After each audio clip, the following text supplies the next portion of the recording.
Minamoto no Yoritomo was a military leader born in the year 1147 in the Kyoto region. He was a member of the senior line of the Seiwa Genji clan. His father was Minamoto no Yasutomo. He experienced exile to Aizu province after the defeat of his father in the Heiji rebellion. This narration selects 4 representative actions for focused analysis. The first representative action was his establishment of Kamakura as a durable center of authority. Establishing Kamakura placed military coordination in a provincial city distinct from the imperial court. Locating a center in Kamakura concentrated eastern warrior families under common command. Concentration under one center facilitated coordinated mobilization of provincial forces.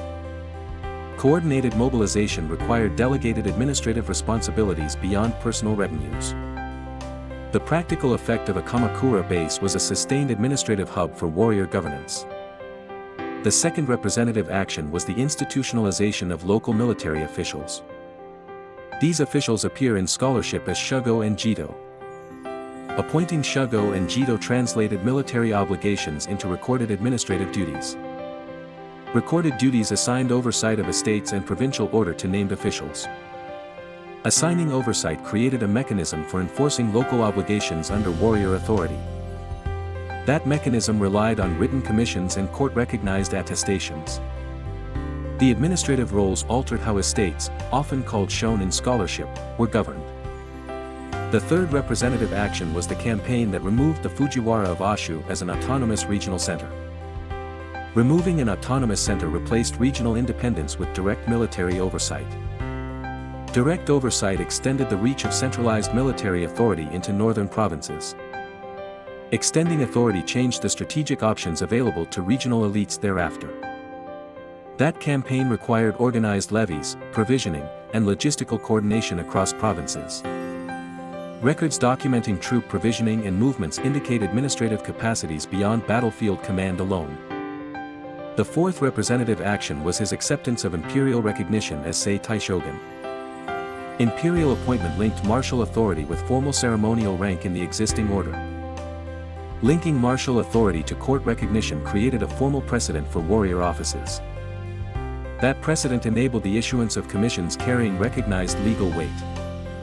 Commissions with legal weight reinforced the administrative roles previously appointed in the provinces. Across these actions there is a consistent pattern of converting military means into administrative structures.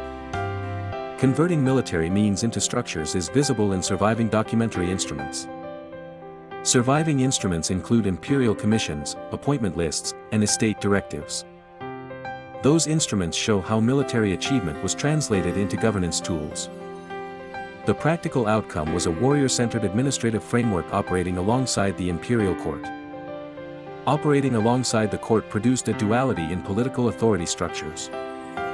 This duality appears in attestations of rank issued by the court and in provincial administrative records. Creating parallel administrative practices did not simply replicate court procedures in the capital. Parallel practices involved appointing military stewards with custody over estate matters. Appointed stewards translated estate obligations into recorded duties enforceable under military oversight. Recorded duties allowed centralized coordination of revenues and local security measures. Coordinated revenues and security supported sustained military readiness across provinces. Sustained readiness depended on an administrative apparatus as much as on battlefield leaders. Contemporary sources in the eastern provinces recognized Yoritomo as a central authority among warrior families. That recognition facilitated cooperation among disparate regional magnates for collective action. Collective action enabled both campaigns and the implementation of administrative appointments. Primary records thus link military orchestration with administrative implementation. Scholarly studies treat these arrangements as foundational elements for a warrior-centered regime in Kamakura. Academic analysis emphasizes structural shifts in medieval politics rather than narrative glorification. The documentary corpus does not supply a single explanatory motive for every decision attributed to Yoritomo. Records present actions and institutional outcomes without providing definitive interior intent. Therefore, analysis focuses on means and consequences documented in primary sources. The evidence invites continued study of how military authority became formalized in administrative practice. That inquiry proceeds by comparing military records, commissions, and estate documents. Comparative reading reveals patterns of appointment, commission, and local enforcement protocols. Those patterns constitute the factual basis for understanding institutional innovation in the period. This narration has restricted itself to documented actions and their administrative meanings.